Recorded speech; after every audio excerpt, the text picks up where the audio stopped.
इस चैप्टर को अगर बड़ी किताब में कहीं से पढ़ा होता तो आपको यूँ लगता, मैंने कल देखा 120 पन्नों का चैप्टर है ये, बहुत बड़ा, लेकिन हर गाइड में ये समेटा हुआ है कोई 10-1 पेजों में करके, लेकिन उसकी शुरू की कहानी हम नहीं समेट सकते, बाकी बीच में तो कुछ समेटा जा सकता है।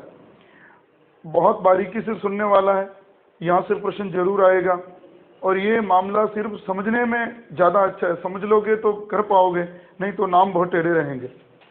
सबसे पहले जब मैंने पूरे फ्रांस के इतिहास को नेट पे टटोला तो बहुत पीछे गया, लुई नाम के बारे में सर्च कर रहा था, कौन लुई पहला, लुई थर्ड, बहुत पीछे।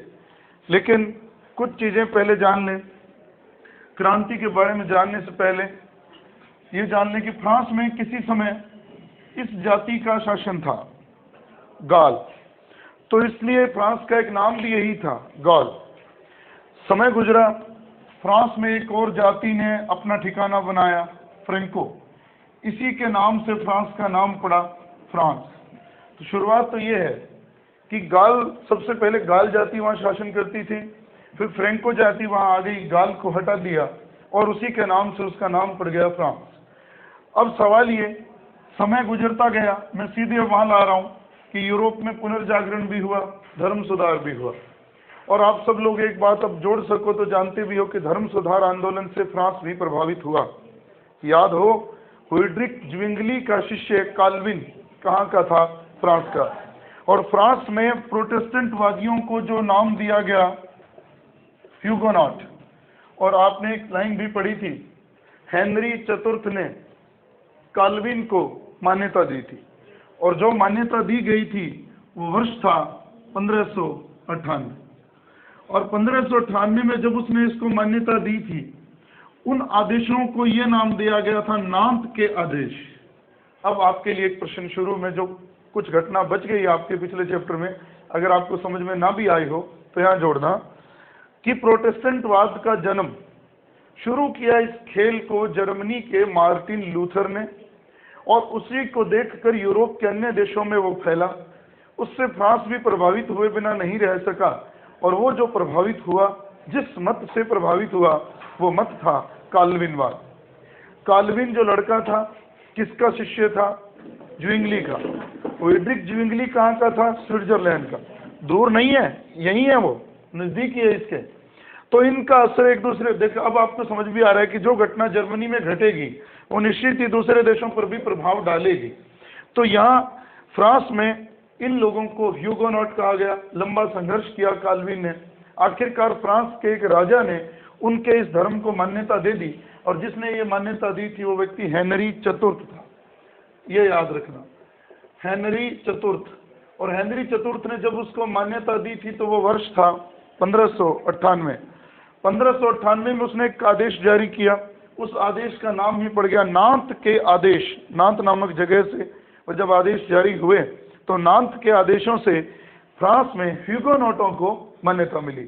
और एक बहुत बड़ी बात कह दी गई कि फ्रांस में ह्यूगोनॉट्स को मान्यता मिलने का मतलब, उस मान्यता ने यह सिद्ध कर दिया कि एक ही देश में, एक ही राजतंत्र की छत्र छाया के नीचे दो धर्म जिंदा रह सकते हैं, जो उस समय यूरोप में कहीं भी स्थिति ऐसी नहीं थी।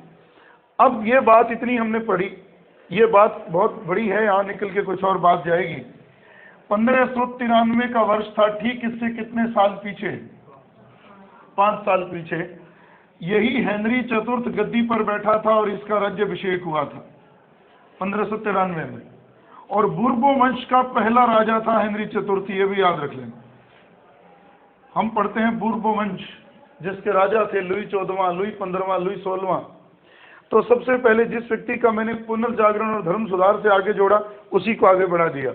ये वही हेनरी चतुर्थ है फ्रांस का, जिसने क्या किया है, बुर्बो वंश का पहला राजा है वो। और वो जो पहला राजा है बुर्बो वंश का, ये बुर्बो वंश क्या है ये ध्यान रखें। फ्रांस के दक्षिण पश्चिम में, यहाँ पर इस एरिया में बुर्बो नामक जाति के परिवार रहते थे। उन्हीं परिवारों से संबंधित था हेनरी चतुर्थ। जगह का नाम था नावार। नावार के बुर्बो वंश का एक लड़का था जिसका नाम था हेनरी चतुर्थ, और इसके हाथ में सत्ता आ गई किंग फिलिपों के बाद में, और इस तरह से बुर्बो वंश का पहला शासक हुआ हेनरी चतुर्थ। हेनरी चतुर्थ का काल है 1593 से 1610, इसने शासन किया। सिर्फ ये कहाँ ला रहा हूं मैं, आपको लाऊंगा सिर्फ लुई 14वें तक। ये सिर्फ शुरुआत है उस कहानी की। हम कैसे उसमें एंटर करेंगे, क्योंकि हम तो ये पढ़ते हैं फ्रांस की क्रांति, और जब फ्रांस की क्रांति विषय रख दिया जाए सिलेबस में, तो फिर वो कहीं से भी ऐड कर सकता है। क्रांति के लिए परिस्थितियां कैसे बनी वो भी तो वो पूछ सकता है। और सवाल ये, पिछली बार ऐसा ही कुछ हुआ है, तो ये सारी घटनाएं इसमें जोड़ रहा हूँ। और दूसरी बात, पूरे विश्व इतिहास में एक यही चैप्टर ऐसा है जो सबसे लेंथी है, जो आप सबको यूं एक ऐसा पड़ाव है बीच में। आप सब लोग ये भी पढ़ते हो कि फ्रांस की क्रांति ने दुनिया को 3 शब्द दिए, समानता, स्वतंत्रता और बंधुत्व या भ्रातृत्व भाव।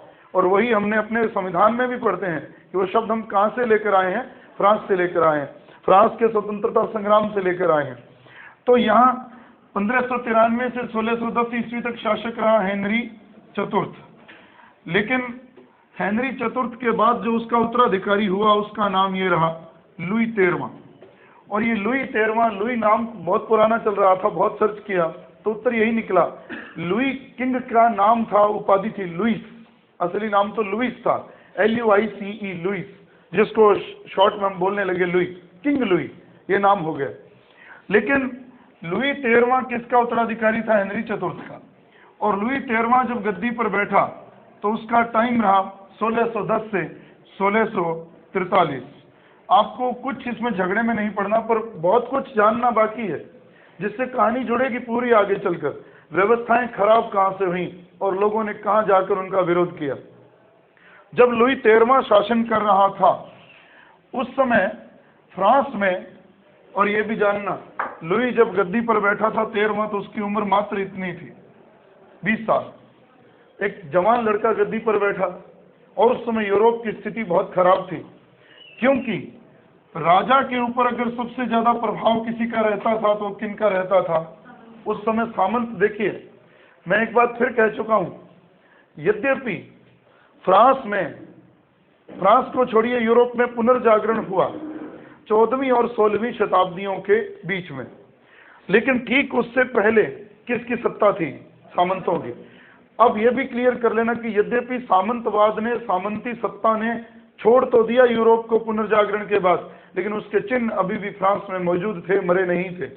अभी भी राजाओं के ऊपर अगर सबसे ज्यादा किसी का प्रभाव था, कुलीन वर्ग, सामंत वर्ग, और अगर उनके ऊपर भी किसी का प्रभाव था तो पोप का, पादरियों का।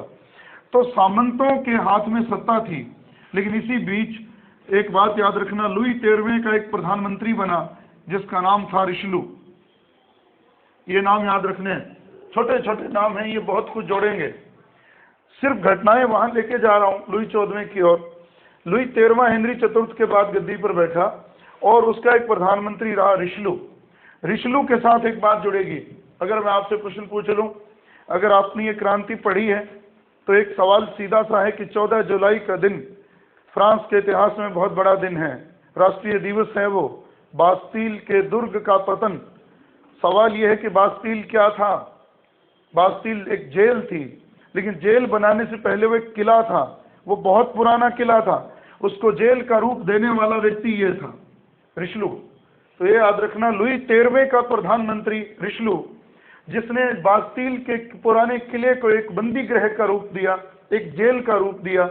उसी जमाने में राजनीतिक बंदियों को वहीं रखा जाता था। अब रिशलू ने क्या किया? और एक बहुत बड़ा नाम और जोड़ दूं, रिशलू का कैरियर कहां से आगे उठा। आपने अगर मैं हमेशा कहता हूं कि आप जो भी चैप्टर पढ़ना होता है, थोड़ा सा पहले उस पर पढ़ के आए तो ज्यादा आसान रहेगा। स्टेट्स जनरल, स्टेट्स, इसकी फोटो भी है मोबाइल में, स्टेट जनरल की मेरे पास। उस समय बड़ा भव्य महल, जहां भीड़ बैठी है जनता की, और बहुत ही शानदार, जाते हुए दिखाऊंगा। स्टेट्स जनरल क्या था? स्टेट्स किसे कहते थे? 3 वर्गों को, और जहां वर्गों का सम्मेलन होता था, एक साथ मिल बैठते थे, स्टेट्स जनरल।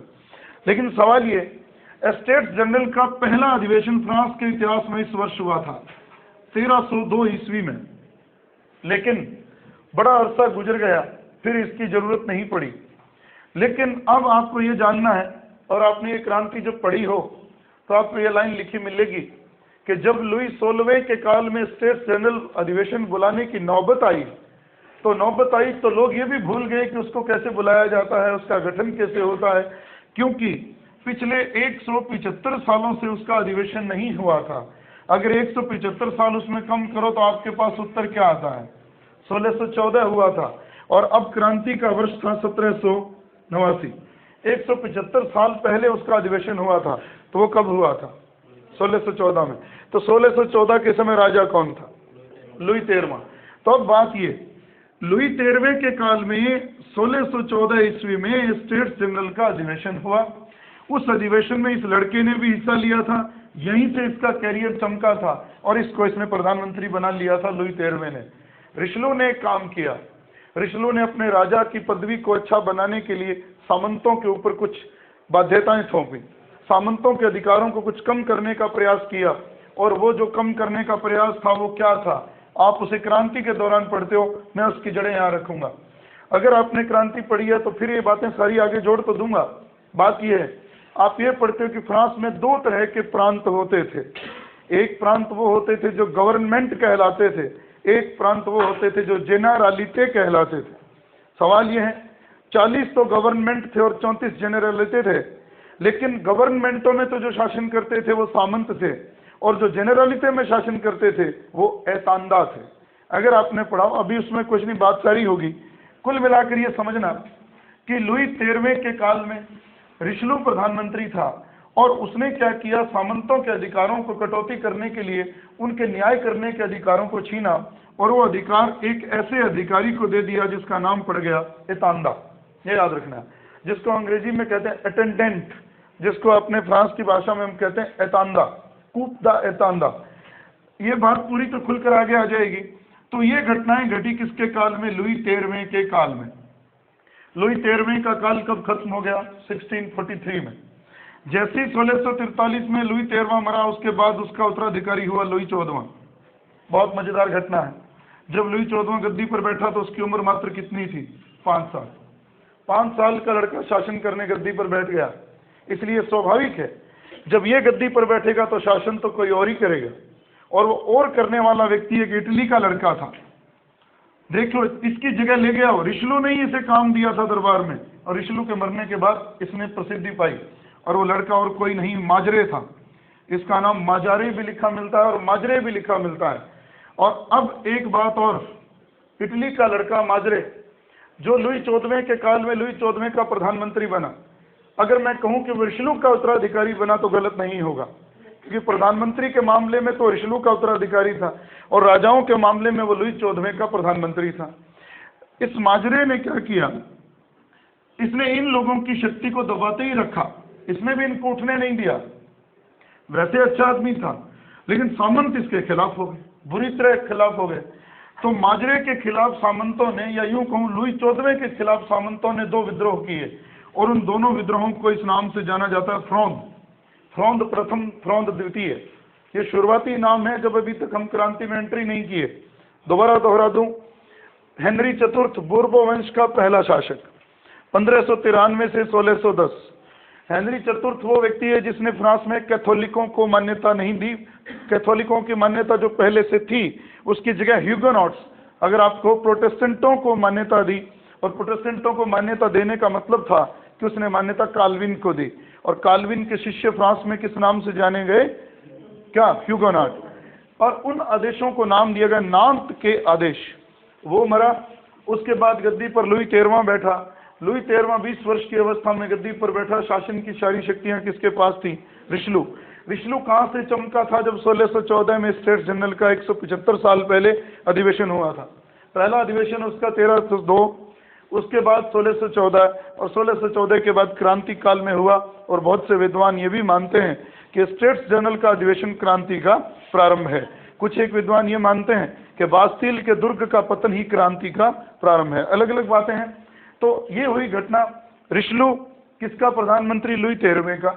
उसके बाद एतांदा नामक अधिकारी की नियुक्ति किसकी शक्ति को कम करने के लिए? सामंतों की। वो मरा। उसके बाद गद्दी पर बैठा लुई 14वां, और उसका उम्र थी उस समय 5 वर्ष। जब लुई 14वां 5 वर्ष की अवस्था में गद्दी पर बैठा तो शक्ति सारी किसके हाथ में थी? माजरे। और अब यहाँ एक गहरा प्रश्न कि अब ये जो टाइम है 1643 से 1715 ये लुई 14वें का शासनकाल माना जाता है, लेकिन नहीं, इसको दो भागों में बांट लीजिए। 1643 से 1661 तक जिसने शासन किया वो व्यक्ति और कोई नहीं, माजरे है, क्योंकि उस समय वो अल्प वयस्क लड़का था और वो शासन की शक्तियां उसके हाथ में नहीं थी। जैसे ही 1661 का वर्ष आया, माजरे मरा और गद्दी फिर से इसने सारे फैसले लेने शुरू किए लुई 14वें ने, इसलिए लुई 14वें का शासनकाल माना जाता है 1661 से 1715। यह है सही कार्यकाल। दो कार्यकालों में बंटा हुआ है लुई 14वें का काल। सही तो 1643 से 1715, गद्दी पर तो वही था, लेकिन शक्तियों का वास्तविक उपभोग कौन करता था? माजरे। और माजरे का टाइम रहा 1643 से 1661 और 1661 के लेकर 1661 से 1715। लेकिन एक घटना हमने पढ़ी है, इसीलिए बहुत पीछे लेके गया हूं। इसी लुई 14वें के काल में ही फ्रांस की ईस्ट इंडिया कंपनी की स्थापना हुई थी। ये भी याद रखना, फ्रांस की, जिसको आपने पढ़ा था। अब इस ईस्ट इंडिया कंपनी की स्थापना करने वाला लुई 14वें का वित्त मंत्री था, और वो वित्त मंत्री का नाम था कोलबर्ट। याद हो, मैंने नाम लिया था। कोलबर्ट के काल में वित्त मंत्री था और उसने फ्रेंच ईस्ट इंडिया कंपनी की स्थापना करी, और ये समय था 1664 का। याद हो, हमने यही कहा था कि 1664 में फ्रेंच ईस्ट इंडिया कंपनी की स्थापना हुई, और जिसको हम पढ़ते हैं। और उसके बाद यहाँ कई चीजें जोड़ूंगा जो आपको बिल्कुल विचलित नहीं होना, बात को समझना है। एक चीज और ध्यान रखना, हम कहने को तो चैप्टर के रूप में पहले नंबर पे पुनर्जागरण को पढ़ रहे हैं, दूसरे नंबर पे धर्म सुधार आंदोलन को पढ़ रहे हैं, तीसरे पे फ्रांस की क्रांति पढ़ रहे हैं, इसके बाद अमेरिका की क्रांति भी हम पढ़ गए, इसके बाद हम वाणिज्यवाद पढ़ेंगे। सवाल ये घटनाएं कोई ऐसे नहीं घटी यूरोप में, क्रम से नहीं घटी, ये एक ही समय में उथल पुथल हो रही है यूरोप में।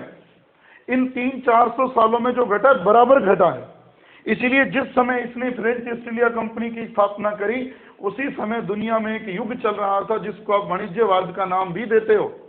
वाणिज्यवाद का मतलब क्या था? हर देश चाहता था कि मेरा आयात करने का मामला तो कम हो और मैं सबसे ज्यादा क्या करूं? निर्यात करूं। और निर्यात करूं तो बदले में पैसा नहीं लूं, बदले में सोना और चांदी लूं। तो अगर कोई खरीदेगा तो उसको भी क्या देना पड़ेगा? सोना और चांदी, जिसको कहते थे बुलियन। तो जिसके देश में सोना और चांदी सबसे ज्यादा होगा, अगर मैं यूं कहूं वाणिज्यवाद क्या है? सोने और चांदी को इकट्ठा करने की होड़, और कुछ नहीं है। और उस होड़ में ये भी शामिल हुआ। और फ्रांस में जिसके नाम से वाणिज्यवाद जाना गया, कोलबर्ट के नाम से, कोलबर्टवाद, यानी कि यूरोप में जो वाणिज्यवाद था वो फ्रांस में किस नाम से जाना गया? कोलबर्टवाद के नाम से, क्योंकि इसी ने वाणिज्यवाद में फ्रांस को घुसेड़ दिया, और उसने दुनिया में बराबर फ्रांस को खड़े रखने के लिए, बुरे हालातों से ऊपर उठाने के लिए फ्रांस पर दिन प्रतिदिन कर्जा बढ़ता जा रहा था और अयाशी के कारण, और उसको ठीक करने के लिए कोलबर्ट ने ईस्ट इंडिया कंपनी की स्थापना करी और उसको कहां घुसेड़ दिया? पूर्वी देशों में व्यापार करने के लिए। इसीलिए कोलबर्ट का काल, लुई 14वें का काल सबसे अच्छा काल है। इसने फ्रांस में सुधार किए, पैसे के मामले में फ्रांस को ऊपर उठाया, और उसी नाम से जाना गया, कोलबर्टवाद, कोलबर्टिज्म। वाणिज्यवाद का नाम फ्रांस में क्या पड़ा? कोलबर्टवाद। और देखिए, वास्तविक शक्ति का मालिक कुछ समय तो रहा माजरे। किसके काल में? लुई 14वें के काल में। बाद में लुई 14वें ने शासन किया, और जब बाद में लुई ने अपना काम संभाल लिया तो लुई ने अपना वित्त मंत्री नियुक्त किया जिसका नाम था कोलबर्ट। कोलबर्टिज्म, कोलबर्टवाद किसके नाम से जाना गया? वाणिज्यवाद का नाम जाना गया फ्रांस में। अब आगे बढ़े। इसी के काल में फ्रांस में पेरिस राजधानी थी, और राजधानी से 12 मील दूर, या यूं कहूं 20 किलोमीटर दूर, वर्साई के महलों में, वर्साई के भव्य महलों की स्थापना हुई। किसने करी? लुई 14वें ने। ये भी याद रखना, लुई 14वें ने पेरिस की राजधानी, जो पहले फ्रांस थी, पेरिस से 12 मील दूर, लगभग 20 किलोमीटर दूर, इसने एक सुंदर महलों की स्थापना करी जो दुनिया की जलन का कारण बने, दुनिया की ईर्ष्या का कारण बने कि फ्रांस के शासक इतने सुंदर महलों में रहते हैं। और वो महल दुनिया की समाधि भी जाने गए राष्ट्र की कालांतर में, जिसको कहा गया वर्साई के भव्य महल। और वर्साई के भव्य महलों को बनाने में लुई 14वें ने जितना रुपया खर्च कर दिया वो था 10 करोड़ रुपए। 10 करोड़ रुपए उस पर खर्च किए गए, और इसके साथ उन महलों को बनाने वाला शिल्पकार जो व्यक्ति था वो मंसल्ट था, ये भी नाम याद रखना। अब वर्साय के महल लुई 14वें के काल में बने, जो पेरिस की राजधानी तो पेरिस ही रही, लेकिन राजा रहने कहाँ तक गया? पेरिस से 12 मील दूर वर्साय के भव्य महलों में 10 करोड़ रुपए लगाकर बनाए गए महल, शिल्पी था उसका मंसल्ट। और इस तरह से लुई 14वें का काल अब बदनाम होने लगा, क्योंकि उसने कर्जदार फ्रांस के ऊपर 10 करोड़ का कर्जा और थोप दिया। इससे हालात खराब होने लगे। और ये ध्यान भी रखना, जिन सामंतों की शक्ति को दबाने का काम रिशलू ने किया, उसको माजरे ने आगे बढ़ाया, और अब लुई 14वें के काल में आते आते सामंत सत्ता प्राप्त करने लगे और राजा भी सामंतों के प्रभाव में आने लगे। अब स्थिति ये, लुई 14वां वैसे तो अच्छा राजा था, लेकिन वो एक बहुत ही निरंकुश राजा था और वो जनता पर अत्याचार करता था। और अब है कहानी का वो मोड़ जो आपकी किताबों में लिखा है, जहाँ से आपको शुरू करना होता है, क्योंकि क्रांति की भूमिका कहाँ से बननी शुरू हुई? लुई 14वें के काल में। ये है वो बात। और अब मैं लिखूंगा लुई 14वें का काल है 1715, 1666 से 1715। लुई 14वां जब शासन कर रहा था, उसके काल में अपने ऐशो आराम पर, भव्य महलों पर बहुत खर्चा किया गया। और लुई 14वां इतना अत्याचारी था, इतना निरंकुश था कि वो कहा करता था, आई एम द स्टेट, मैं ही राज्य हूँ। मतलब वो कहता था कि मेरे से परे कोई राज्य की परिभाषा नहीं है, जो मैं हूँ वही मैं सब कुछ हूँ। तो अब उसने ये स्टेटमेंट पेपर में बहुत बार पूछा गया है, I am the state, Louis 14, ये याद रखना, लुई 14वां आई एम द स्टेट। मैं पहले तो इनके स्टेटमेंट ही बता दूं, फिर बात आगे बढ़ाते हैं।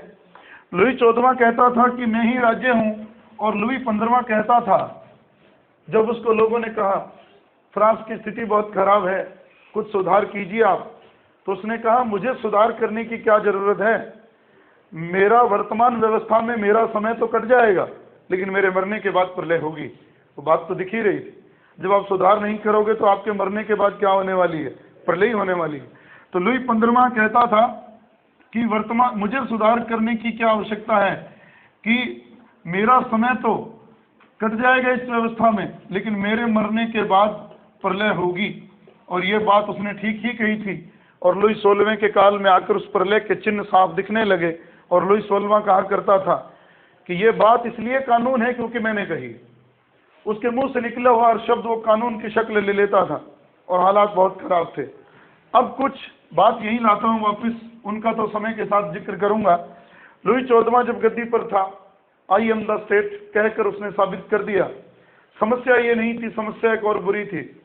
अभी तक हमने एक शब्द पढ़ा है कि प्राचीन काल में सामंतों के हाथ में ताकत बहुत थी, और अभी भी सामंत बहुत पावरफुल थे। हालांकि 2 लोगों ने उनको दबाने का प्रयास किया, जिनमें रिशलू और माजरे। लेकिन अभी भी एक हालत ये थी कि जो ढांचा फ्रांस का चल रहा था, सामंत, पादरी, कुलीन, एक बनावट जो समाज की चल रही थी, उसको एक नाम दिया गया। आप किताबों में जब पढ़ते हो, पुरातन अवस्था। इस ढांचे को ही तो बदलना चाहते थे क्रांतिकारी। इस ढांचे में क्या था? आम आदमी के लिए जगह बहुत नीचे थी। इस ढांचे का एक नाम रखा गया फ्रांस में जो पुकारा जाता था, और वो ये नाम है आसिया रेजीम। बहुत बार प्रश्न आया हुआ है पेपर में, आसिया रेजीम क्या है? पुरातन ढांचा, पुरातन व्यवस्था, जिसको गिराना चाहते थे कौन? फ्रांस के आम लोग। दूसरी बात ये कि ये ध्यान रखें, प्रश्न यूं भी आता है कि पुरातन व्यवस्था को किस नाम से जाना गया? आसिया रेजीम। अब देखिए, लुई 14वें के काल में एक और बुरी व्यवस्था पूरी दुनिया में मैंने कहीं नहीं पढ़ी। एक चीज हमने हिंदुस्तान में पढ़ी थी जब अंग्रेज यहाँ शासन कर रहे थे, रॉलेट एक्ट। रॉलेट एक्ट क्या था? किसी भी व्यक्ति को शक के आधार पर आप बंदी बना सकते हो, और उसे लंबे समय तक बिना मुकदमा चलाए उसे बंदी बनाए रख सकते हो। सवाल ये, यहाँ भी कुछ ऐसा था। एक ऐसा प्रपत्र होता था, एक फार्म, जिसमें राजा के चाटुकार लोग, सामंत लोग, कुलीन लोग अगर किसी से बदला लेना चाहते हैं, उस बेचारे ने भले कोई कसूर ही ना किया हो, उसका नाम उसमें भरेंगे, सजा भरेंगे और गुना अपनी मर्जी से भरेंगे। राजा को देते हुए उस व्यक्ति को गिरफ्तार कर लिया जाएगा और उसे जेल में डाल दिया जाएगा। उन फार्मों को भी एक नाम दिया गया, लेटर द काशे। बहुत प्रसिद्ध प्रश्न। अधिकार पत्र राजा के द्वारा दिए गए वो जिनका दुरुपयोग करते थे कौन? सामंत लोग, लेटर द काशे, ये याद रखना, ये शब्द ही पेपर में आते हैं। लेटर द काशे, अधिकार पत्र जो राजा ने दे दिए, किनको? सामंतों और कुलीनों को। वो इन पत्रों के माध्यम से आम आदमी का शोषण करते थे, उनको जेलों में बंद कर देते थे और राजा उसकी सुनवाई कहीं नहीं होती थी। खैर, ये हालात भी ठीक थे। इससे भी बुरी बात और भी थी। कहने को सिद्धांत रूप में तो यूरोप में सामंत व्यवस्था खत्म हो चुकी थी, लेकिन फ्रांस में उसकी जड़ें अभी भी बाकी थी। अब ये सामंत कैसे थे, थोड़ा ये भी ध्यान रखना। पहले जो सामंतवादी व्यवस्था प्रचलित थी वो यूं थी, खेतों पर भी उनका कब्जा था, सब कुछ उन्हीं के हाथ में था। अब थोड़ा तो मामला बदला, किसानों को जमीनें तो मिलने लगी, लेकिन किसान दो तरह के थे। एक तो वो किसान थे जिनके पास अपनी जमीन थी, अपनी जमीन का पट्टा था। कुछ लोग वो थे जो अर्ध किसान थे, जो इनके पास अपनी जमीन का पट्टा नहीं था, वो जमींदार के खेत में काम करके अपनी रोजी रोटी चलाते थे। उन किसानों की हालत बहुत खराब थी। कैसे? उनको अपनी रोटियां भी जमींदार के घर में जाके पकानी पड़ती थी, उनको अपने कपड़े धोने के लिए भी उन्हीं के वो हरम का इस्तेमाल करना पड़ता था। यानी कि इतने बुरे हालात थे कि जब वो खेती करते तो उनके खेत की कुछ भूमि सुरक्षित रखी जाती थी उन जमींदारों के बेटों के लिए, उनके लिए शिकार करने के लिए। और शिकार करने के लिए उन खाली भूमि में बड़े सूअरों को, जंगली जानवरों को पाला जाता था। और वो वहाँ तो वो शिकार करते, लेकिन वो जंगली जानवर जो बची खुची फसल होती है उसका वो नुकसान कर देते। इस तरह से आम आदमी पिस रहा था इन सामंतों और कुलीनों के चंगुल में। और अब घटना ये, पहले मैं इन दोनों तीनों का टाइम लिख दूं। लुई 14वां जब यहाँ मरा तो लुई 15वें का टाइम है 1715 से 1774, और लुई 16वें का टाइम है 1774 से 1793। ये याद रखना। 21 जनवरी 1793 के दिन एक बहुत बड़ी घटना घटी थी फ्रांस में, उस पर तो फिर बात करेंगे। अब क्या हुआ, लुई 14वां मर गया तो लुई 15वां आ गया। लुई 15वें के काल का देखो टाइम, देखो लुई 15वें का पहले 1715 से 1774, इस दौरान एक घटना घटी थी और अब आपको घटना याद है। सप्तवर्षीय युद्ध। सप्तवर्षीय युद्ध के दौरान हारा कौन? फ्रांस। फ्रांस न केवल हारा बल्कि फ्रांस की अर्थव्यवस्था भी डाउन हो गई। और यह बात मुझे आपको समझाने की जरूरत नहीं है। हमारे देश में 1999 में कारगिल की छोटी सी घटना हुई थी और उसके बाद एक घटना और घटी थी, संसद पर एक छोटा सा हमला हुआ था। पूरी बॉर्डर एरिया पर मूवमेंट फैला दी गई और उस मूवमेंट ने ही, अभी युद्ध तो हुआ ही नहीं, उस मूवमेंट ने भी हिंदुस्तान को 15-20 साल पीछे धकेल दिया। बहुत खर्चा आता है इन मामलों में, बहुत पैसा लगता है, और जो आम आदमी हताहत हुआ बिना युद्ध हुए वो अलग बात है। खेतों में माइंस बिछाए गए, वो माइंस बाद में उखाड़े तो गए, बहुत से माइंस खेतों में रह गए, और जब वो लोग अपने खेत गए तो उनके चिथड़े उड़ गए। किसी का हाथ चला गया, किसी की आंखें चली गई, किसी के पैर चले गए। ये सारा एरिया हमारे गंगानगर के पास ही ये घटनाएं घटी थी और आज भी वो लोग दुहाई दे रहे हैं कि सरकार ने उनको मुआवजा भी नहीं दिया। वो इस तरह की घटनाएं थी।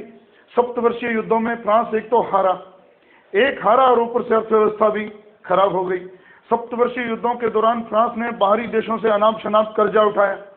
सवाल ये नहीं कि उसने कर्जा उठाया, सवाल ये है कि फ्रांस के राजा देश के लिए कर्जा उठाएं तो बात जमती है। वो कर्जा उठाकर देश चला रहे हैं, लेकिन अपनी विलासिता में कोई भी कमी करना नहीं चाहते, अनाप शनाप खर्चा कर रहे हैं। जैसा कि वर्साय के भव्य महल, लुई 14वें के काल से लेकर लुई 16वें तक स्थिति ये थी कि वहां पर 18,000 लोग रहते थे उन महलों में, जो 2,000 लोगों के 16,000 लोग नौकर थे। तब आप अंदाजा लगा सकते हो, $200 लाख एक साल में वो खर्च कर देते थे सिर्फ अपने ऐशो आराम पर। तो ये हालात थे कि उधर तो अंतर्राष्ट्रीय क्षेत्र में फ्रांस की ख्याति बिगड़ रही है, कर्जा मिलना बंद हो गया। पूरी आमदनी का 60% हिस्सा फ्रांस का किस में चला जाता था? ब्याज अदा करने। और फिर भी ये राजा लोग अपनी विलासिता में कोई कमी करने को तैयार नहीं थे। जहां ये बात स्पष्ट है कि हेजन महोदय ने एक बात कही है कि फ्रांस के राजा आमदनी के अनुसार खर्चा नहीं करते थे, खर्चे के अनुसार आमदनी इकट्ठी करते थे। अब खर्चे के अनुसार आमदनी इकट्ठी करने का मतलब क्या है? किसानों के शरीर से खून की एक एक बूंद तक वो निचोड़ लेना चाहते थे, और उसका नतीजा भी क्या हुआ? आखिरकार लुई 16वें को भुगतना पड़ा, और वो थी क्रांति। अब एक चीज तो ये रही, ये मैं क्या पढ़ा रहा हूं, क्रांति से ठीक पहले पुरातन व्यवस्था कैसी थी और पुरातन व्यवस्था में राजनीति कैसी थी। राजनीति में अब तक जो पढ़ा 3-4 बातें सामने आई। पुरातन व्यवस्था का नाम ऑसिया रेजिम, राजा के अधिकार पत्र लेटर द काशे, और उसके बाद एक बात और कि आई एम द स्टेट कौन कहता था, 14वां। ये बात क्या झलकाती है, बात को सामने लाती है कि वो किसी की भी बात सुनने को तैयार नहीं था, वो निरंकुश और अत्याचारी आदमी था, और राजा के अधिकारों के ऊपर अंकुश लगाने के लिए एक ही संस्था थी, स्टेट्स जनरल, जिसका अधिवेशन कब हुआ फिर लुई 13वें के काल में, उसके बाद से उसका अधिवेशन अभी तक नहीं हुआ, और ना ही नौबत आने दी लुई 14वें ने उसे बुलाने की। सवाल ये उठा कि लुई 14वां तो जीकर चला गया, लेकिन लुई 14वें काल में, 15वें के काल में, 16वें के काल में फ्रांस की राजनीति में एक और ऐसी गड़बड़ थी जो मैं इकट्ठी तीन, अब मैं जो पढ़ा रहा हूँ वो तीनों के काल की पढ़ा रहा हूँ। 14वें के काल में व्यवस्था कैसी थी, 15वें के काल में व्यवस्था कैसी थी, और 16वें के काल में और खराब हो गई। अब एक बात और भी, राजा तो बदलते रहे, लेकिन फ्रांस के आम आदमी की स्थिति में कोई बदलाव नहीं आया। शोषण का नाम बने हुए थे, शोषण का पर्याय बने हुए थे कौन, राजा के चाटुकार, जिनको आप कह रहे हो कुलीन और सामंत। तो अभी एक चीज और जिसको हम पहले बात कर गए वो ये, फ्रांस में कानून व्यवस्था इतनी भद्दी थी कि पूरे फ्रांस में इतने प्रकार के कानून प्रचलित थे, 385। आप ये समझ सकते हैं कि आज हमारे हिंदुस्तान में भी कानूनों की संख्या तो खूब है। फॉर एग्जाम्पल, कोई किसी का कत्ल कर देता है तो 302, चाहे उसको फांसी हो चाहे उसको उम्र कैद हो, धारा लग गई हो।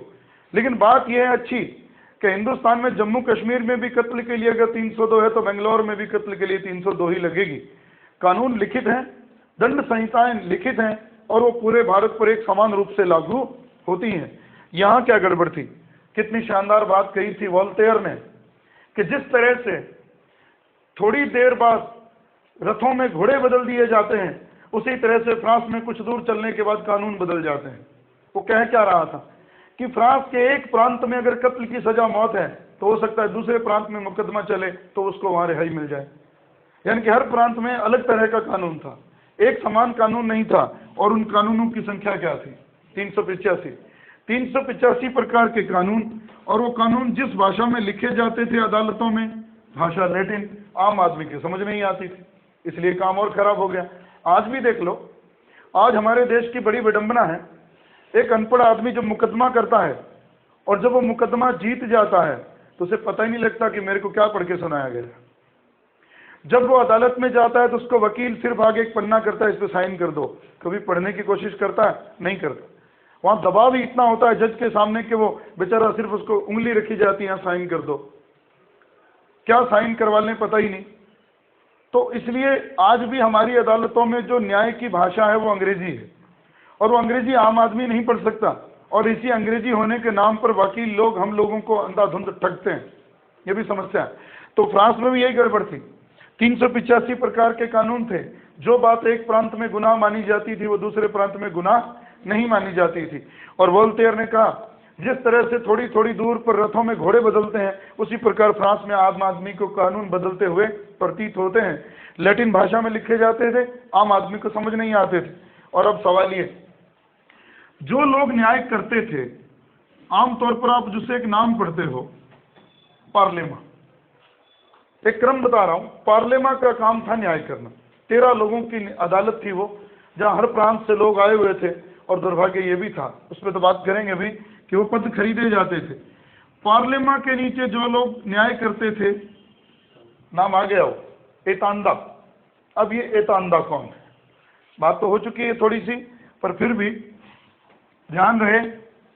अब इस बात को पूरी खोल के समझा रहा हूं।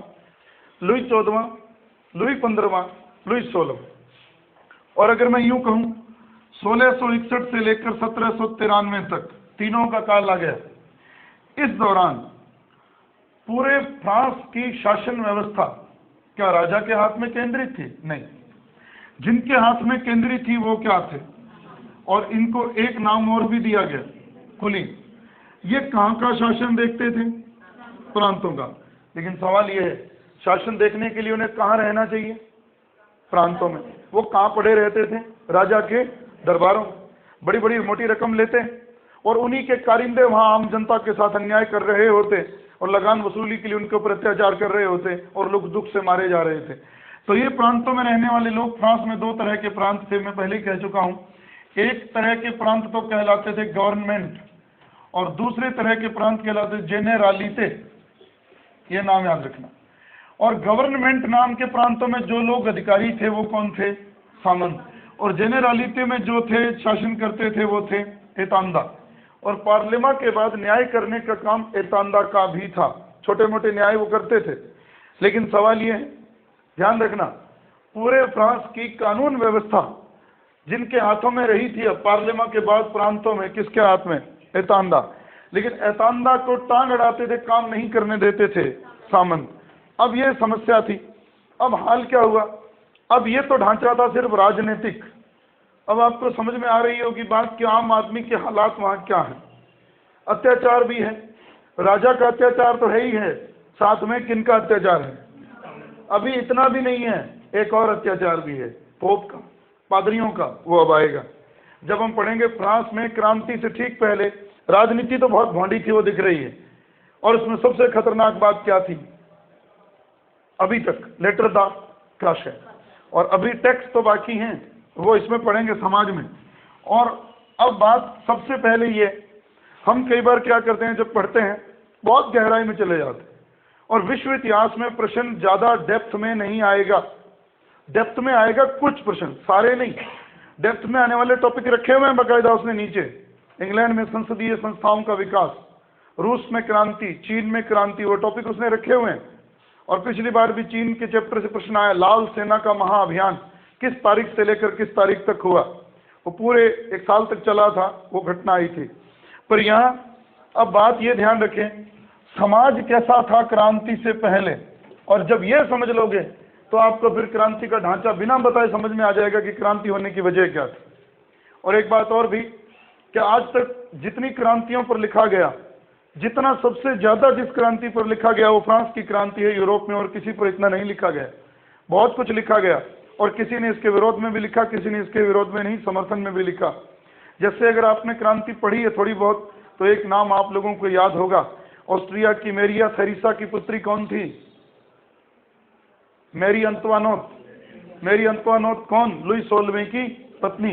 और लुई 16वें की पत्नी का वो स्टेटमेंट कि अगर लोगों को रोटी नहीं मिलती तो वो केक क्यों नहीं खा लेते, ये बात कहकर जहां आधुनिक इतिहासकारों ने उसकी निंदा की है, वहीं एक बहुत बड़ा नाम है विंसेंट क्रोनिन, जिसने उसका समर्थन भी किया है कि लोगों ने लुई 16वें का आकलन गलत किया है। वहां मैरी अंतवानोत का आकलन गलत किया गया है, पर खैर वो बात आगे करेंगे। समाज कैसा था फ्रांस का क्रांति से पहले? एक नंबर पे तो थे पादरी, दूसरे नंबर पे थे कुलीन, और तीसरे नंबर पे था आम आदमी। जहां फ्रांस की पूरी आबादी क्रांति के समय 2.5 करोड़ थी, याद रखना ये बात, जहां क्रांति से ठीक पहले पूरे फ्रांस की आबादी 2.5 करोड़ थी, और उस 2.5 करोड़ में 1.5 लाख पादरी थे और 1,40,000 कुलीन थे, और वहीं पूरी आबादी का 94% आम आदमी था। और देखना अब बात कैसी विडंबना है, हर चीज यहाँ लाइन है, प्रश्न है। पहला वर्ग पादरी, दूसरा वर्ग कुलीन, तीसरा वर्ग आम आदमी। ये चीज याद नहीं करनी, इसी को थोड़ा और खोलो, इनके हालात समझ में आ जाएंगे। पादरी वर्ग को कहा गया प्रथम स्टेट, याद। कुलीन वर्ग को कहा गया सेकंड स्टेट, और इसको कहा गया थर्ड स्टेट। और ये आप जानते हो, तो फिर स्टेट्स जनरल का नाम स्टेट्स जनरल क्यों है? जहां स्टेट्स बैठते थे, जहां तीनों वर्ग बैठते थे, और जहां तीनों वर्गों का मिश्रण बैठकर कोई भी फैसला लिया जाता था वो कहलाता था स्टेट्स जनरल। अब सवाल ये है, पहले इस पे बात करें। पादरी, पादरियों में सबसे बड़ा पद तो किसका था? जो रोम में बैठा, कुछ समय के लिए वो फ्रांस में भी आया था। जो पुनर्जागरण धर्म सुधार में पढ़ते हो, एविग्नान, फ्रांस के एविग्नान में क्लेमेंट कुछ समय तक पादरी रहा था, कुछ समय तक पोप की सत्ता का केंद्र फ्रांस भी रहा था। बाद में वो वापस कहाँ हो गया? रोम में। लेकिन आप इस उलझन में न पड़े, ये जान लें कि पोप का केंद्र था रोम, और इसका जो चुनाव करते थे राजा नहीं।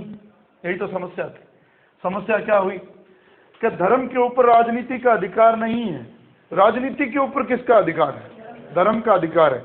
तो पोप चाहे तो राजा को गद्दी से हटा सकता है, लेकिन राजा चाहे तो पोप को गद्दी से नहीं हटा सकता।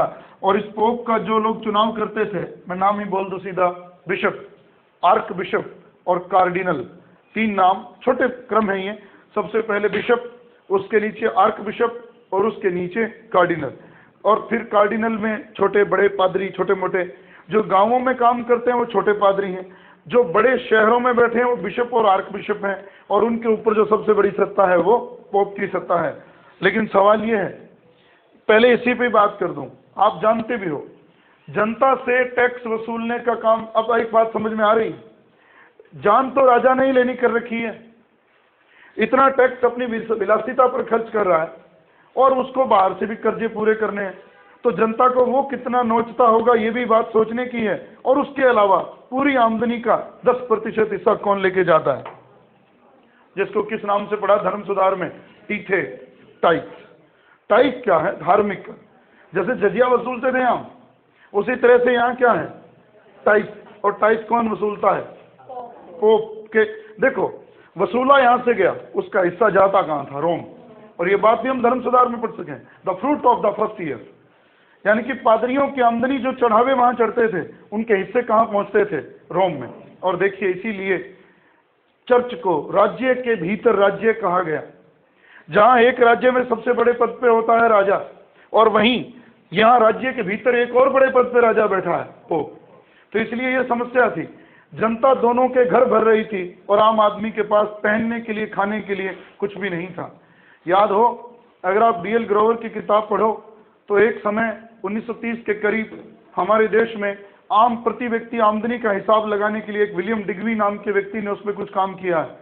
दादा भाई नौरोजी ने तो काम किया, उसने 18 रुपये बताया प्रति व्यक्ति आय। वहीं विलियम डिग्वी ने कहा, बड़ी शानदार दो लाइनें कही, कि भारत के आम आदमी की आमदनी जो है वो रुपयों में मत आंकिए, उसकी हालत ये है कि 3 वक्त में से 2 वक्त खाना खाएं, सिर पे टूटी फूटी छत हो और पहनने के लिए फटे कपड़े हो, यही आम आदमी की आमदनी है। वही बात कुछ यहाँ है। फ्रांस का आम आदमी पैदा तो सारी वो कर रहा है, यूं कह दूं तो ज्यादा बेहतर रहेगा, इन 2 वर्गों के पास पूरे फ्रांस की जमीनों का 5वां हिस्सा था।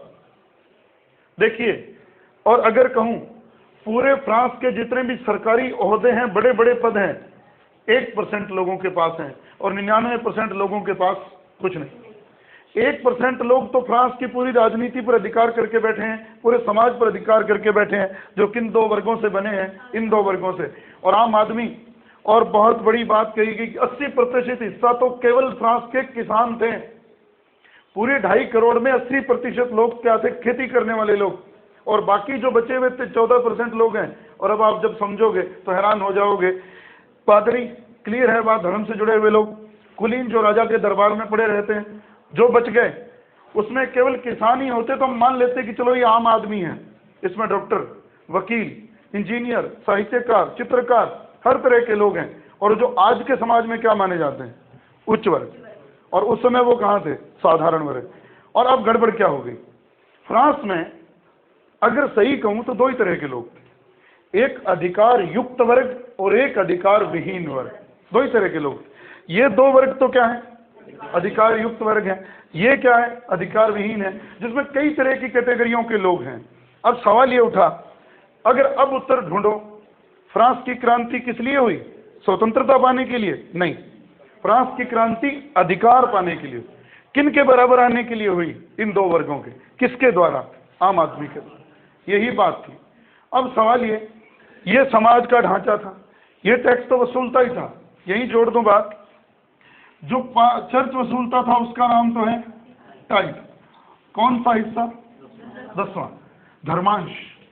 अब बात ये, एक और कर जो राजा वसूलता था, जिसको आप आमतौर पे नाम देते थे भू राजस्व, लगान, वो नाम दिया जाता है उसको टेली। और एक जिसको आप कहते हो इनकम टैक्स, आयकर भी वसूला गया, उसको नाम दिया गया कैपिटेशन।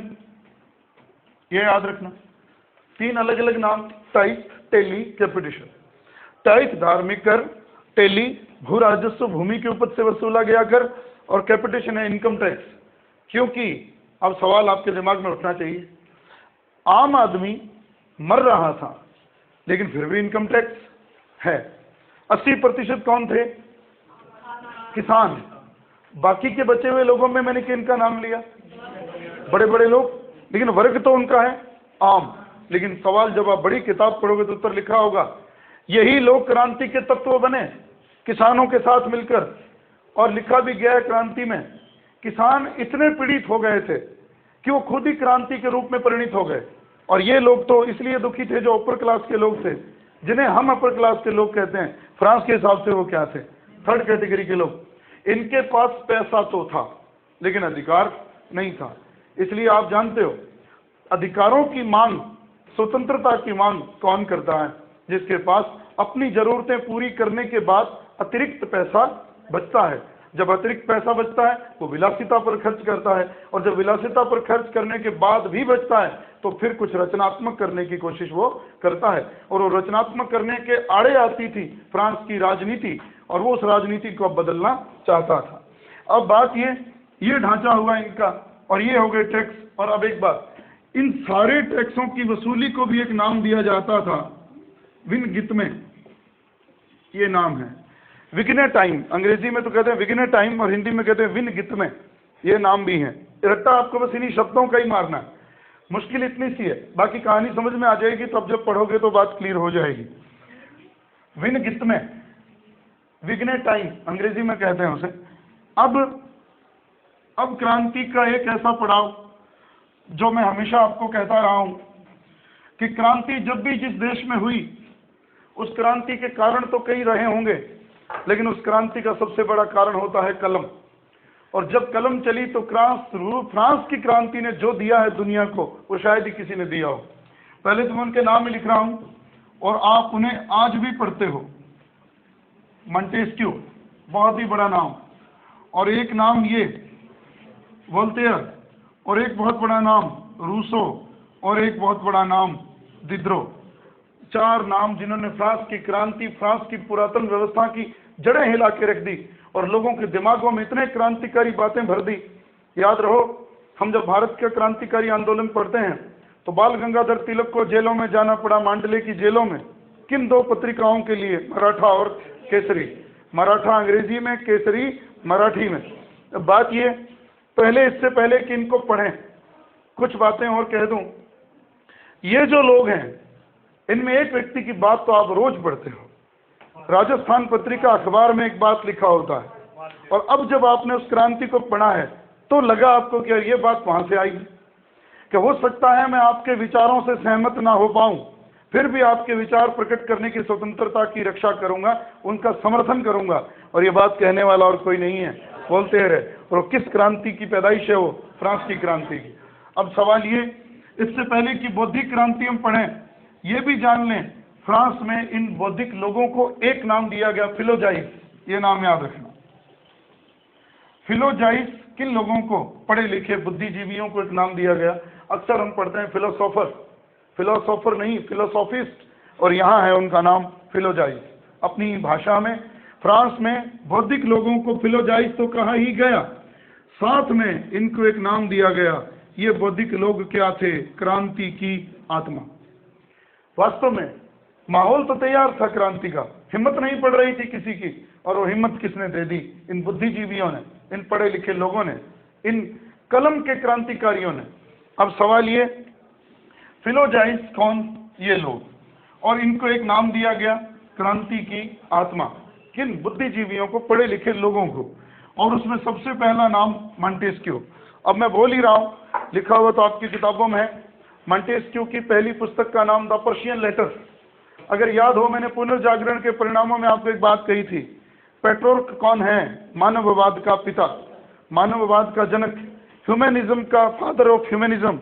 और इरेस्मस क्या है? मानववादियों का राजकुमार, जिसकी किताब का नाम है in the praise of folly.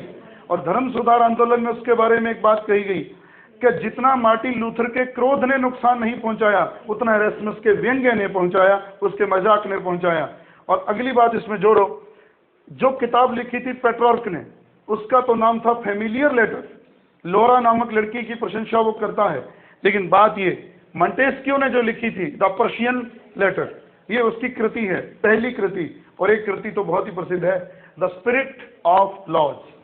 और जिसमें उसने सिद्धांत दिया शक्ति पृथक्करण का सिद्धांत, डिसेंट्रलाइजेशन, विकेंद्रीकरण। क्या विकेंद्रीकरण? व्यवस्थापिका, कार्यपालिका, न्यायपालिका, ये ध्यान रखना। जो पॉलिटिकल साइंस में बहुत बड़ा नाम है इसका मॉन्टेस्क्यू का, इसलिए याद रहे मॉन्टेस्क्यू की 2 कृतियां बहुत प्रसिद्ध हैं, द पर्शियन लेटर और एक है द स्पिरिट ऑफ लॉज, शक्ति पृथक्करण का सिद्धांत, डिसेंट्रलाइजेशन, विकेंद्रीकरण की बात करता है कि शक्तियों का विभाजन करो, और ये था मॉन्टेस्क्यू। और अगला नाम जो हमने लिखा था वोल्टेयर, और वोल्टेयर के साथ अगर प्रश्न पेपर में आया तो उसकी किताब नहीं आएगी, उसकी कुछ बातें आएंगी। इसको यूरोप का बौद्धिक देवता कहते थे लोग, वोल्टेयर को यूरोप का बौद्धिक देवता, ये ध्यान रखना। और इसके साथ एक बार प्रश्न आईएएस में आया हुआ है, नेट में तो 2-3 बार आया हुआ है, किताब कोई नहीं पूछी गई और बात ये पूछी गई, वोल्टेयर पोप को विदेशी पादरी कहता था। ये लाइन बहुत ही महत्वपूर्ण। पोप को विदेशी पादरी कौन कहता था? वोल्टेयर। और वो कहता था इनकी संपत्ति को लूट लो, इनको नष्ट कर दो, ये किसी काम के नहीं है। तो पहले तो इसके 2 विचार, यूरोप का बौद्धिक देवता वोल्टेयर और पोप को कहता था विदेशी पादरी। और इसकी पहली किताब का नाम है एडिनले, और आपकी गाइडों में लिखा हुआ है एदिने, इसलिए वो एक ही बात है। एडिनले इसका मूल नाम है और किताबों गाइडों में छपा है एदिने, ये वही व्यक्ति है, उसकी पहली कृति है एडिनले। और अब उसने एक और किताब लिखी, letters on English, the letters on English. अब बात, ये 2 किताबें नहीं पूछी जाएंगी, फिर कह दूं और देख लूं उसकी कृति, हाँ लेटर्स ऑन इंग्लिश। लेकिन सवाल ये कि लेटर्स ऑन इंग्लिश जो है ये जलाए गए जनता के सामने, इसने बहुत आग लगाई थी। अब बात 2 लोग हो गए। अब जो सबसे बड़ा नाम, अगर बौद्धिक विद्वानों से प्रश्न आएगा तो फिर रूसो। क्रांति, रूसो ना होता तो क्रांति किसने कहा? नेपोलियन ने। नेपोलियन अपने आप को तो क्रांति का पुत्र कहता था, और वो कहता था अगर रूसो ना हुआ होता तो फ्रांस में क्रांति ना होती। ऐसा क्या कर दिया रूसो ने? हमें उसका उत्तर जानना, लिखा तो है किताबों में, पेपर में उसकी भाषा बदल जाए, गहरे करके पूछ ले, वही है। सबसे पहले तो ये जानना है रूसो जो था, पहले किताबों के नाम लिख दूं फिर उसमें उत्तर आप ढूंढ भी लोगे। रूसो की जो पहली कृति थी the discourses on science and arts, the discourses on science and arts, Rousseau की पहली कृति। और रूसो की पहली कृति के बाद दूसरी कृति का नाम है एमिले, और तीसरी जो बहुत प्रसिद्ध रही है पॉलिटिकल साइंस में भी, सामाजिक समझौता सिद्धांत या सोशल कॉन्ट्रैक्ट। 1772 में जब वो लिखकर पूरी हुई तो इसने दुनिया में बहुत बड़ी आग लगाई। बहुत घटनाक्रम बड़ा है इसका, और अब इसको पहले थोड़ा पढ़ लें। रूसो जिसने पहली किताब लिखी the discourses on science and arts, बोलिए the discourses on science and arts, क्योंकि रूसो से प्रश्न आता रहा है, रूसो से प्रश्न फिर आएगा।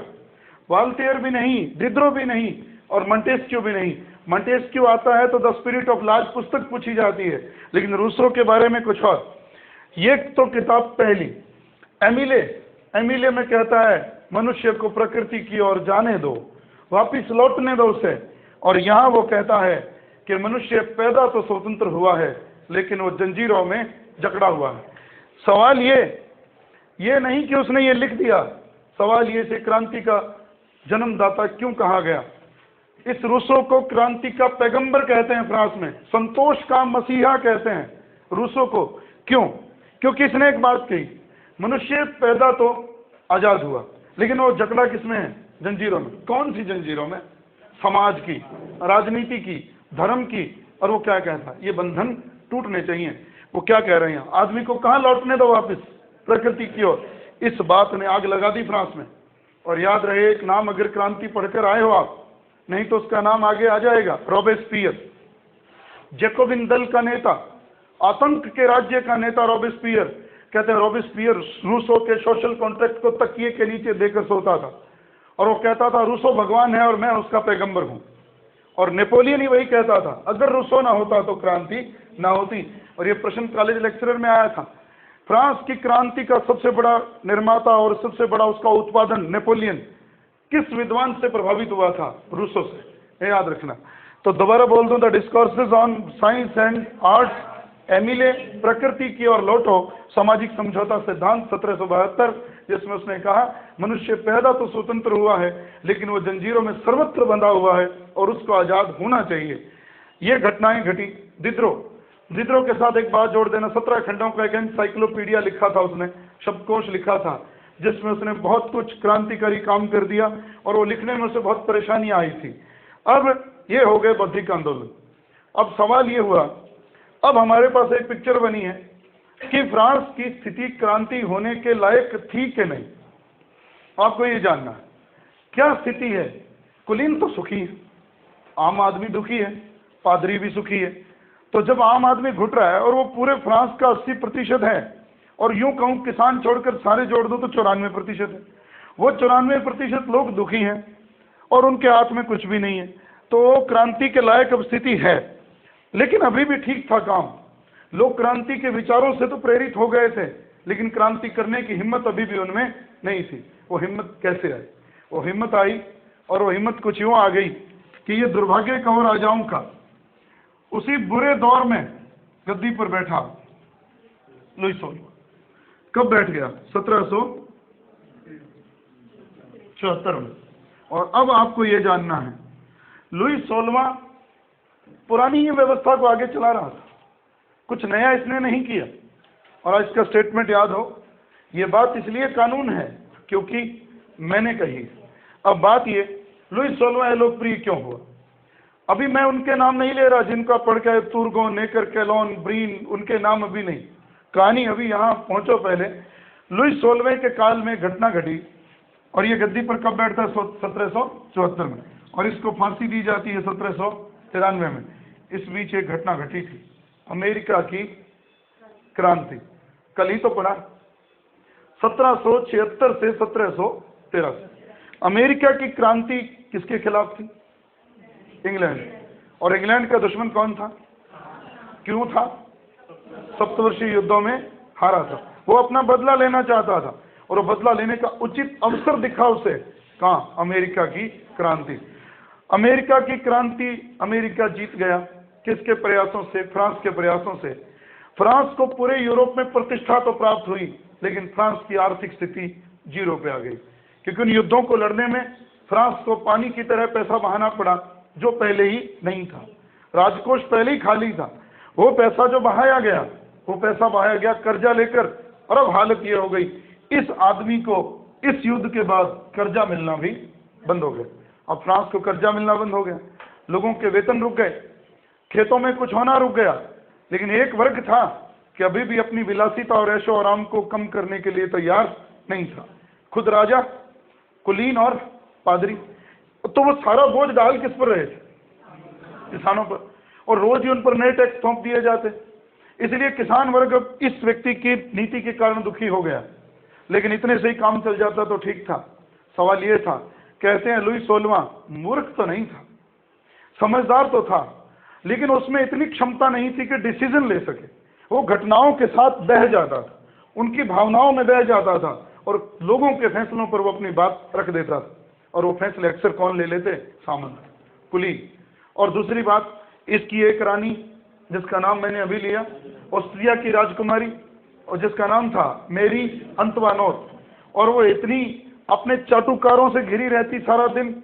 जो भी कोई काम करवाना होता सामंतों को, राजा अगर मना भी कर देता तो किससे करवाते? रानी से करवाते। रानी से राजा पर दबाव डलवाते। और लुई सोलवा था कि मेरी अंतवानोत के पास में बंधा हुआ था, इसीलिए उसको विदेशी कहकर पुकारते थे लोग, ऑस्ट्रियन कह के पुकारते थे लोग, क्योंकि वो कहाँ की राजकुमारी थी? ऑस्ट्रिया की। इसलिए हालात ऐसे थे कि जब फ्रांस में अकाल पड़ा हुआ था और लोगों ने राजाओं को खबर करी कि हमें रोटी दो, हमारे पास रोटी नहीं है, तो उसने कहा था अगर आपके पास रोटी नहीं है तो आप केक क्यों नहीं खा लेते। इसी तरह की एक घटना जो मैंने अपने कानों से सुनी, रेडियो पे एक चैनल लगता था बीबीसी, आज भी लगता है, अब रेडियो सुनना छोड़ दिया। तब उसमें एक शाम के टॉपिक आता है आपकी बात बीबीसी के साथ, बड़ा मज़ेदार करंट घटनाक्रम उसमें बताया जाता है और एक तत्कालीन किसी मुद्दे के किसी बड़े व्यक्ति से बात करवाई जाती है। परवेज मुशर्रफ उस दिन उस पर था और उन दिनों में पाकिस्तान के हालात ये थे कि वहाँ टमाटर 80 रुपये किलो बिक रहे थे और एक कैम्ब्रिज यूनिवर्सिटी में एक लड़का पढ़ता था, उसने उनको कॉल किया और उसने कहा मुशर्रफ साहब आप बड़ी बड़ी बातें करते हैं, पाकिस्तान का था वो लड़का, बड़ी बड़ी बातें करते हैं कि हम ये कर देंगे वो कर देंगे, मिलिट्री पर इतना खर्चा किया जा रहा है, आम आदमी भूखा मर रहा है और उसके पास आम आदमी जो सब्जी में प्याज डालता है टमाटर डालता है वो 60 रुपये किलो है, क्या कहना चाहेंगे इस पर? तो मुशर्रफ का जवाब था टमाटर खाना कोई ज़रूरी थोड़ी है। तो ये हाल है इसका। मेरी अंतोनौत ने कहा कि अगर आपको रोटी नहीं मिलती तो रोटी क्यों खाते हो, आप केक क्यों नहीं खा लेते? उस मूर्ख को ये नहीं पता जिसको रोटी नसीब नहीं होती वो केक कहाँ से खा लेते। तो ये घटनाक्रम हुआ और अब इस घटना को आग लगाई और वो आग लगी, वो आप सब जानते हो, फ्रांस की अर्थव्यवस्था ने। और अर्थव्यवस्था इसको थोड़ा मैं जल्दी में ही बताऊंगा, एक ही बात में डाल दूंगा और जब आप पढ़ोगे तो सार यही है।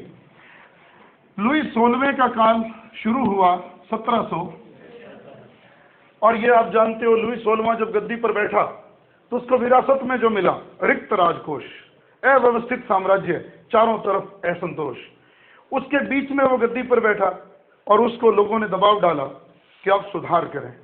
दबाव इसलिए नहीं डाला गया कि फ्रांस की हालत बहुत खराब है उसे ठीक करो, वो दबाव इसलिए डाला गया कि अपनी मन मर्जी का खर्चा करने के लिए पैसा सामंतों और पादरियों के पास अब आ नहीं रहा, कर्जा मिलना तो बंद हो गया, पैसा आमदनी कुछ है नहीं, आमदनी कहाँ से हो? खेतों में कुछ हो तो आमदनी हो, खेत तो सूने पड़े हैं, बंजर पड़े हैं, लोगों के पास बीज बोने के लिए बीज ही नहीं है।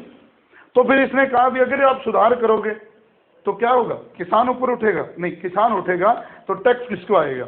हमें आएगा। और ये भी याद रख लेना, ऊपर के दो वर्ग टैक्स वसूलते तो हैं लेकिन टैक्स खुद पे नहीं करते। टैक्स देने का काम कौन करता है?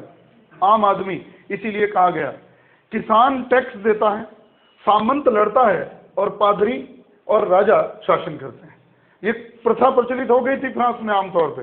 तो हुआ क्या, इसने सुधार किए और सुधार का प्रयास सबसे पहले जिस व्यक्ति के नाम से हुआ, जिसको आप एक नाम देते हो तुर्गों। तुर्गों क्या था? एक वित्त मंत्री था। मैं कई नाम इकट्ठे लिख रहा हूं, तुर्गों, नेकर, केलोन और ब्रीन। इनका टाइम भी लिख देता हूं, 1774 से 76, 76 से 81, 81 से 83, 83 से 87 और 87 से ठीक 79। ये ध्यान रखना, ब्रीन भी हटा दिया गया था क्रांति जब शुरू होने वाली थी, फिर पुनः दबाव में आकर किसे बनाया गया था? नेकर को फिर चुना गया। इनकी कहानी मैं एक साथ ही बताता हूं। अभी एक लाइन में इसका उत्तर यह है कि फ्रांस में स्थिति को ठीक करने के लिए राजा ने वित्त मंत्रियों की नियुक्ति की कि आप कुछ भी मैनेज करो पर फ्रांस की अर्थव्यवस्था ठीक करो। उसमें सबसे पहला नाम है तुर्गों, फिर दूसरा नाम नेकर, तीसरा नाम केलोन और चौथा नाम ब्रीन। ब्रीन राजा की रानी का रिश्तेदार था और फिर वापस नेकर। बात यह है, आप सुधार करना चाहते हैं कि लोगों की उठापटक करना चाहते हैं? 2-2 साल में और इनको बाहर कर दिया। बात तो यह है देखने की, क्या इन लोगों में योग्यता नहीं थी फ्रांस की स्थिति को ठीक करने की कि इनको 2-2, 3-3 साल में उठाकर बदल दिया गया? सवाल यह है, बदला क्यों गया? बदलवाया है इनको, बदलवाया गया किन के द्वारा? सामंतों के द्वारा, कुलीनों के द्वारा। किस पे प्रेशर डाल के? रानी पे। और रानी ने किस पे प्रेशर डाला? राजा पे। और इनको अपनी नौकरियों से हटाया गया।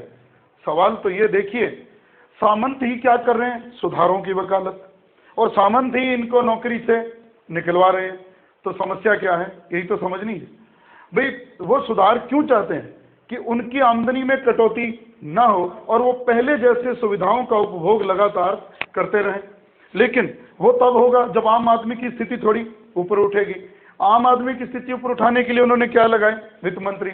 वो भी उनको स्वीकार नहीं हुए, उनको भी उन्होंने 2-2, 3-3 साल बाद गद्दी से उतार दिया। वजह ये रही, इन लोगों ने आकर जब एक चीज का आकलन किया, फ्रांस में मामला क्या है, क्यों गरीबी है, और सार एक ही निकला। जरूरत से ज्यादा खर्चा कौन कर रहे हैं? सामंत, पादरी और राजा, और आम आदमी भूखे मर रहा है। ये खर्चा सबसे ज्यादा कर रहे हैं, घर इनके पैसों से भरे पड़े हैं, लेकिन ये कोई भी टैक्स राज्य को अदा नहीं करते हैं। तो समस्या सबके सामने क्या थी? एक, और वो समस्या का हल भी सबके सामने एक ही था। इसलिए मैं सबके नाम अलग लिखता हूँ, टाइम अलग लिखता हूँ, काम एक ही है।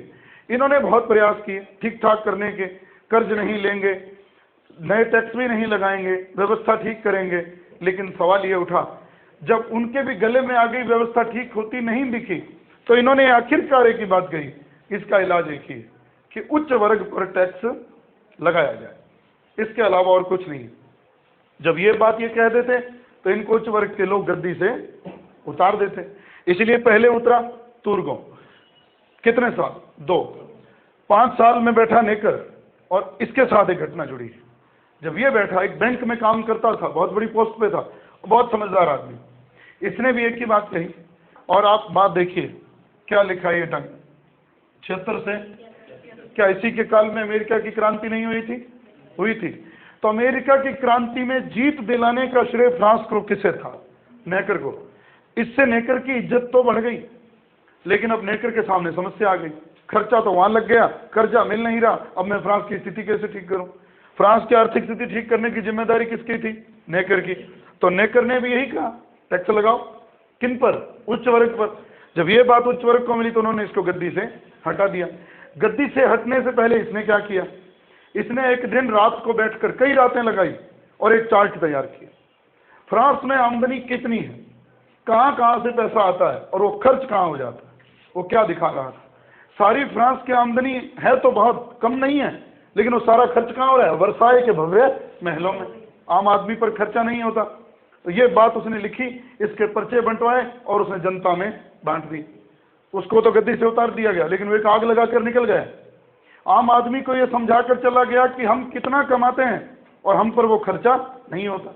तो ये अपना काम कर गया। इसी तरह से चारों लोग अपना काम कर गए। और जब ये बंदा गद्दी पर था तो इसने भी वही बात कही, क्या? कि आम आदमी पर टैक्स ना लगाओ, टैक्स किस पर लगाओ? उच्च वर्ग पर। और अब इसको कैसे हटाते हैं? क्योंकि ये तो क्या था, रानी का समस्या तो ये हो गई। ये क्यों हटा, वो बात भी वजह है उसकी। रानी का रिश्तेदार था, इसने सुझाव दिया, इसके सुझाव को मान लिया गया, उच्च वर्ग पर टैक्स लगाए जाए। इसने बड़ी होशियारी से काम किया था। इसने कहा था केवल उच्च वर्ग पर ही टैक्स मत लगाओ, 5% लगा दो आप किस पर? आम आदमी पर, और 35% किस पे बढ़ाओ? इन पे लगाओ। तब उसने सबको राजी कर दिया, आम आदमी पर भी लगाओ, जितनी उसकी हैसियत है वो दे देगा, आपकी जितनी हैसियत है आप दे दोगे। इसके बाद तो स्वीकार कर दिया। विरोध तो बहुत हुआ, लेकिन आखिरकार इसकी बात को मानने के सिवाय राजा के पास अब कुछ चारा नहीं था, क्योंकि लोग तो लोग बदले जा रहे हैं, बात तो एक ही कह रहे हैं। मान लिया गया। लेकिन सवाल ये उठा, टैक्स का इसने परफॉर्मा बनाया, परफॉर्मा बना के राजा को दे दिया, लागू करो। और अब सवाल ये, लागू करने का काम कौन करता था? Estate general. उसका अधिवेशन तो 175 साल हो गए, हुआ ही नहीं। उसके बाद राजा की ताकत पर अंकुश लगाने का काम कौन करती थी? पार्लियामेंट। शुरू में नाम लिया था, एक अदालत थी। एस्टेट जनरल के बाद अगर कोई बड़ी संस्था थी राजा की निरंकुशता पर, अत्याचारों पर रोक लगाने के लिए, वो पार्लियामेंट थी। हुआ क्या? ये प्रस्ताव पारित होने के लिए कहां भेज दिया गया? पार्लियामेंट। पार्लियामेंट क्या थी? एक अदालत। 13 लोग उसमें न्याय करते थे और वो अपने पद खरीदते थे, पैसे देकर खरीदते थे। वो कोई योग्य नहीं थे वो, लेकिन एक अच्छा काम कर गई पार्लियामेंट। पार्लियामेंट ने जब उसे पढ़ा, उसने एक ही बात कही, टैक्स आम आदमी पर नहीं लगना चाहिए। ये जो 35% लिखा है ना, ये ठीक है, वो 5 गलत है। और उन्होंने क्या कह दिया? वो वापस भेज दिया राजा को। और पार्लियामेंट के साथ भी यही समस्या थी। वो पहले तो उस प्रस्ताव को वापस भेज सकती थी अपने राष्ट्रपति की तरह, अगर वो दोबारा पारित होकर भेज दिया जाता तो उसको पार्लियामेंट खारिज नहीं कर सकती थी। उसने फिर वही भेज दिया, 5% फिर लिख के भेज दिया। जब दोबारा पार्लियामेंट के पास गया तो पार्लियामेंट ने क्या कहा? इन टैक्सों को पारित करने का हक मुझे है ही नहीं, इनको पारित करने का हक है एस्टेट जनरल को, और उसका अधिवेशन बुलाओ। आग लगा दी उसने। और खुद क्या कर दिया? पार्लियामेंट के 13 जजों ने इस्तीफा दे दिया कि आज से पार्लियामेंट को हम भंग करते हैं, और अब जो भी काम होगा, ये जो प्रस्ताव हैं पारित होंगे, और वो कौन करेगा? Estate general. और एस्टेट जनरल का अधिवेशन बुलाने के सिवाय अब लुईस 16वें के पास कोई चारा नहीं था। और लुईस 16वें ने एक तारीख फिक्स की, 5 मई 1789, इस दिन बुलाया जाएगा स्टेट्स जनरल का अधिवेशन। तो ये बुलाया भी गया, लेकिन इस पर कहानी लंबी है। क्या हुआ, बहुत तमाशा हुआ इसमें, और वो तमाशा क्या